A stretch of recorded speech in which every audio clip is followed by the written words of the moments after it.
Soalnya nanti pemilu akan masuk ke putaran kedua, dan yang di putaran kedua nanti tinggal Jokowi sama Prabowo. Tolong Cak Nun support Prabowo, jadi bilang gitu loh. Lah Prabowo ini juga jalur tolong aku, mau aku, yang gitu kan jawaban saya mas. Kan gitu kan, oh, Prabowo juga jalur tolong aku. Nah dulu ketika dia dibilang penculik, dulu yang pasang badan siapa? Siapa dulu yang bawa Prabowo kemana-mana ketika dia dituduh penculik dan semua orang buang muka dari dia? Saya bawa dia ke Padang Bulan, saya bawa dia ke Jogja, saya bawa dia di depan massa 30.000 orang. Dan mereka bilang penculik, tak gebrak mesinnya berat. Siapa yang yakin Prabowo menculik? Kalau saya ngacung ya. Saya tahu mereka juga tidak ada yang punya bukti, ya cuma isu kok. Perkara dia menculik atau tidak, aku juga tahu. Yang penting saya ambil sisi, siapa yang yakin? Tidak ada yang yakin. Tapi kan siapa yang berani di depan begitu banyak orang? Dulu tuh mobilnya dipakai Prabowo aja tidak berani kok mas. Di zaman reformasi itu tidak ada yang berani. Tapi alhamdulillah saya temani dengan santai. Saya bertengkar sama Pak Amin Rais gara-gara Prabowo ke rumah saya di Jogja. Saya dinesoni sama Pak Amin. Terus saya bilang, Kang, wes sak kalimat mari meneng ya. Saya sak kalimat meneng wes, mari meneng ya wes ya, tak tutup deklek. Tuh, itu demi Prabowo. Nah, jadi itu poin pertama untuk pertanyaan kedua. Poin kedua saya kira gini loh mas, nggak bisa mas, kita kayaknya butuh pertolongan Tuhan juga. Kita butuh perhitungan bumi langit, nggak hanya bumi itu, nggak hanya langit toh. Mistis rohaniyah fatal ya tidak, tapi kalau sekuler bumi tok ya jangan. Saya kira kita harus mengelaborasi dialektika atas bawah untuk soal itu, karena alam juga akan ikut berperan. Karena alam ini sama Tuhan juga diserahin sama pawangnya. Jadi ada kepala dinas hujan, ada kepala dinas gunung, ada sekjen asap, ada sekjen suhu, ada macam-macam. Kan Tuhan menemukan rambut Anda kan tidak hanya kun fayakun, tapi dia juga pasang staf-staf yang bisa diturunkan ke Anda hanya 4 malaikat atau mungkin 12 yang Anda ketahui namanya. Tapi kan jumlah malaikat sangat banyak. Anda tolong berpikir liberal soal begini ini. Misalnya Nabi Muhammad Isra Mi'raj yang dikasih tahukan ke Anda cuma sekali, pada dia seminggu 3 kali paling tidak. Cumanya dikasih tahukan cuma sekali gitu loh. Gitu loh. Makanya ada rahasia. Jadi Tuhan itu kalau ngomong itu ada yang sifatnya perintah, ada yang sifatnya diskusi, ada yang sifatnya goda. 3 macam. Yang goda itu supaya Anda mencari. Yang diskusi supaya Anda membantah dan berdialektika. Misalnya fankihu ma tobalakum. Oke, kawinilah 1 atau 2 atau 3 atau 4. Kalau kamu takut merasa tidak adil, 1 saja.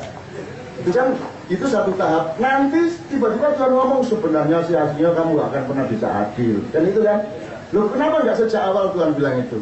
Karena Tuhan memberi peluang kepada dialektika berpikirnya manusia. Misalnya Tuhan gini, terus gue kali mau papat gak apa-apa, tapi nek merasa tidak adil 1 aja ya. Terus Anda sama Tuhan bilang, pun khawatir adil ya pulau. Berani bilang sama Tuhan gitu? Tenang ya Allah, tenanglah, aku adil kok. Nggak berani dong. Kalau Tuhan bilang kalau kamu takut, maka kita pasti akan, iya, kalau 1 aja. Saya nggak akan bisa keluar. Itu kan kalau manusia punya tawadhu, punya rasa tahu diri. Nah karena manusia nggak tahu diri, akhirnya Tuhan kasih patokan.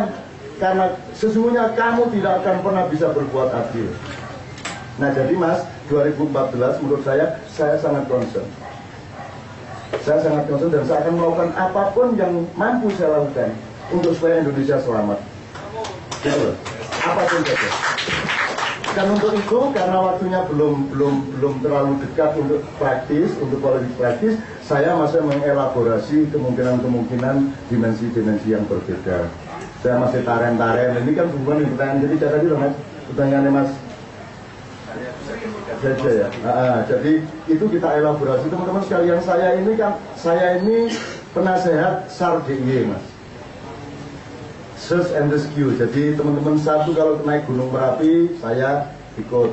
Ketika erupsi saya naik mas, untuk memastikan berapa lama lagi erupsinya. Itu saya naik jam 2 malam hanya dengan 4 orang anggota SAR. Saya naik ke, kalau Mbak Marijan itu 12,5 kilo di bawah puncak. Saya naik sampai 2 kilo di bawah puncak. Dan itu kejar-kejaran sama asap, sama wedus gembel. Kalau Allah tidak sayang sama saya sudah mati oleh wedus gembel. Tapi saya naik Mas untuk memastikan, karena saya tidak tega sama korbannya. Waktu itu kelompok korban Merapi itu ada 193 titik pengungsian. Yang diketahui wartawan paling 2-5 titik pengungsian yang dimuat di koran dan TV. Karena tidak mungkin dijangkau oleh teman-teman tempat-tempat lain. Nah, saya datang ke semuanya. Dan saya tidak tega sama mereka. Karena sudah tidak tega banget, akhirnya saya nekat, malam itu saya berangkat ke atas. Saya pelajari Merapi itu apa, getarannya bagaimana, siapa yang menghuni sana, ada energi liar apa, ada energi resmi apa, saya pelajari. Saya naik beneran. Dan saya menemukan, ketemu dan seterusnya. Dan saya turun, subuh-subuh saya umumkan, sudah ada kesepakatan tidak ada erupsi lagi dari Merapi. 8 November 2010, kalau nggak salah. Tanggal 8 November. Jadi kalau saya salah Allah menghukum saya, tapi kalau saya benar bersyukurlah sama Allah. Pokoknya sudah ada kesepakatan tidak ada erupsi lagi.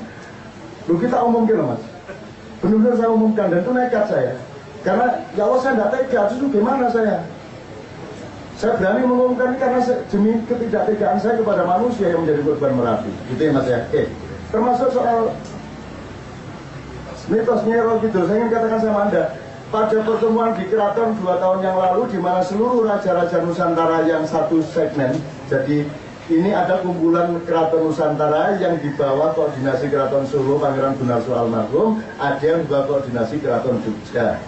Nah, yang Keraton Jogja suatu hari kumpul dengan raja-raja dari mana-mana, sultan dari mana-mana, dan saya nekat mengumumkan mulai malam hari ini tidak ada lagi hubungan antara keraton-keraton Jawa dengan Nyai Roro Kidul.